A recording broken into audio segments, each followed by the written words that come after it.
My father used to tell me, respect doesn't cost you a dime, but it can save you a fortune. And in my years on the bench, I've learned how true that is. I've seen people come into my courtroom wearing fear, wearing pride, wearing anger, sometimes all at once.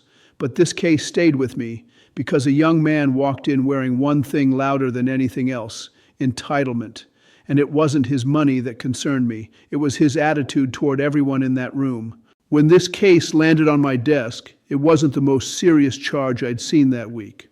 No violent felony, no tragedy with permanent scars. It was a municipal case, traffic-related, with a secondary allegation of disorderly conduct tied to how he behaved during the stop. The defendant was a young man in his early 20s. The file noted he was the son of a well-known local businessman, a tycoon, as people love to say when they want the word to carry weight. And I'll tell you something, in my courtroom, a last name doesn't carry weight. Your actions do.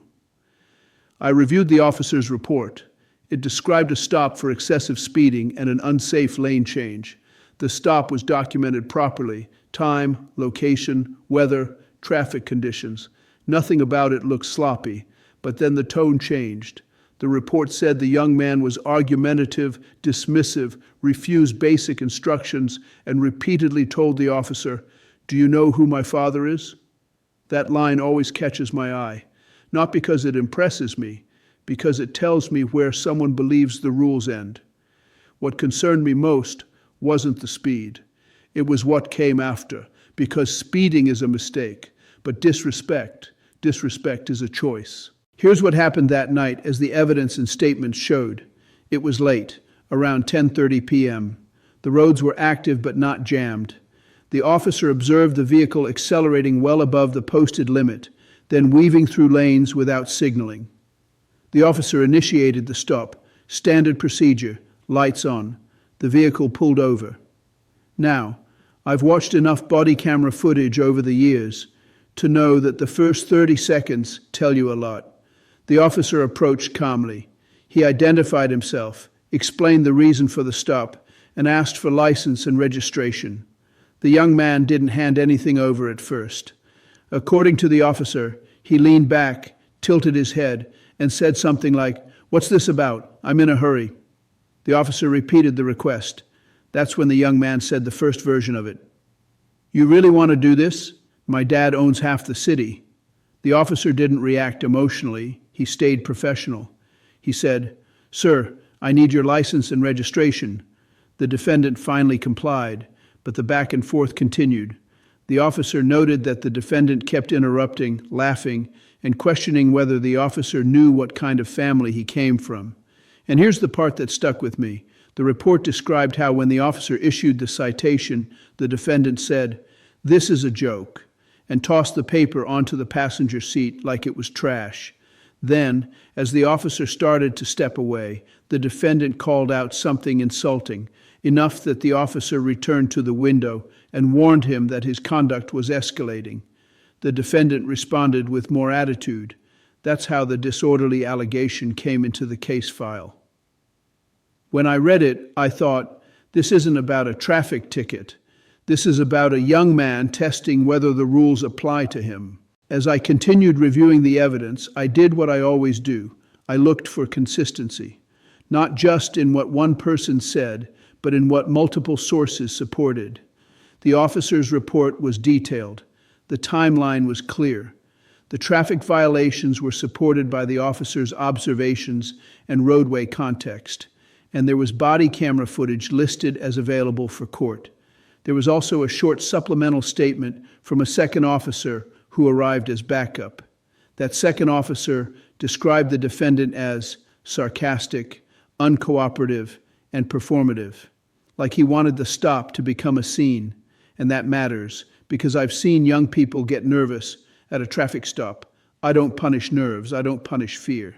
But when someone tries to turn a simple, lawful stop into a power contest, when they're disrespecting the badge, disrespecting the process, disrespecting the idea that we all answer to the same rules, then my job becomes bigger than the fine. The evidence also included notes that the defendant refused to remove his sunglasses during the stop when asked. Now, to some people that sounds small, but in a lawful stop, when an officer asks you to remove sunglasses so they can see your eyes, it's not about fashion. It's about safety and communication. And what stood out most to me wasn't the sunglasses themselves. It was the pattern, refusal after refusal, as if every simple request was beneath him. That's when I knew the courtroom day would matter. By the time this case came into my courtroom, the story had already started circulating, not officially, not from court, just the way things happen today. Somebody hears Tycoon's son, somebody mentions sunglasses, and suddenly the public treats it like entertainment. People love a headline, they love a villain, they love a quick conclusion. My clerk mentioned that there were comments online about how the defendant was going to walk because of money. Other comments said the opposite, that I should make an example out of him, but I don't sentence people based on comment sections, and I don't show mercy based on bank accounts. Let me tell you something I believe with my whole heart. Social media can amplify a moment, but it cannot replace judgment. The law requires evidence, due process, and an honest look at the human being standing in front of me. Viral attention doesn't change my approach. It only reminds me to be even more careful. The day of court, I walked in and took my seat like I always do. Same bench, same oath in my heart. Be fair, be patient, be firm. The courtroom had a different energy that morning. You could feel it. People whispering, turning their heads, anticipating a show. I don't run a theater. I run a courtroom. Then the defendant walked in. He was dressed well, not outrageous, just expensive enough that you could tell he wanted it noticed. And on his face, sunglasses, inside my courtroom. Now, I've seen people come in wearing all kinds of things. Sometimes it's cultural, sometimes it's medical, sometimes it's nerves. So I don't jump to conclusions. But I also know courtroom etiquette matters because it reflects respect for the process. I looked at him and said, "Good morning, sir." He gave a half nod. Sunglasses still on. I said, "Step forward, please." He stepped forward slowly, like he had all the time in the world. I looked at him and asked, "What's your name?" He said it, casually. I said, "You're here on a speeding citation and a disorderly conduct allegation tied to your behavior during the stop. Do you understand the charges?" He said, "Yeah." "No." "Yes, Your Honor." No acknowledgement of where he was. Just, "Yeah." I took a breath. I've learned over the years that the first thing you must control is yourself. If I let irritation drive the moment, I lose what the courtroom is meant to be. I said, "Sir, remove your sunglasses." He didn't move. I paused. The whole room went quiet. He said, "I'm keeping them on." I leaned slightly forward, not to intimidate him, but to make sure he heard me clearly. I said, "You're in a courtroom. You will remove your sunglasses." He smirked and said, "Why? It's not illegal." I nodded slowly, like I was filing away a lesson. Then I said, "You're right. It's not illegal to wear sunglasses, but it's disrespectful to wear them in court while addressing the judge." He shrugged. I looked directly at him and said, "Sir, in this courtroom, respect is not optional." He tilted his head and said, "My father." I held up my hand gently. I didn't raise my voice. I didn't slam anything. I simply stopped him. I said, "No, not here. Your father is not on trial. Your father is not a shield. You are here because of your behavior, and you will answer as an adult." He hesitated. Then he said, "This is ridiculous." I looked over at the prosecutor and said, "Do we have the body camera footage available?" The prosecutor said, "Yes, Your Honor." I said, "Play it." As the video began, the courtroom watched the stop unfold. The officer's tone was calm, professional, respectful. The defendant's tone, sarcastic, cutting, dismissive. In the video, the officer said, "Sir, I'm asking you to remove your sunglasses so I can see your eyes." And the defendant replied, "No, I don't take orders." When I heard that, I felt something in my chest tighten. Not anger, disappointment. Because that line tells you what someone believes about authority, about community, about responsibility. I paused the video. I looked at him and said, "Did you say to the officer, 'I don't take orders'?" He said, I was upset." I said, "Being upset doesn't give you the right to treat another human being like they're beneath you." He said, "He was acting like I'm a criminal." I said, "No, sir." He was acting like a police officer doing his job. Then I did something I do often. I gave him a chance. I said, "Tell me what happened from your perspective, not your father's, not your friend's, yours." He leaned in slightly and said, "I was driving, I got stopped.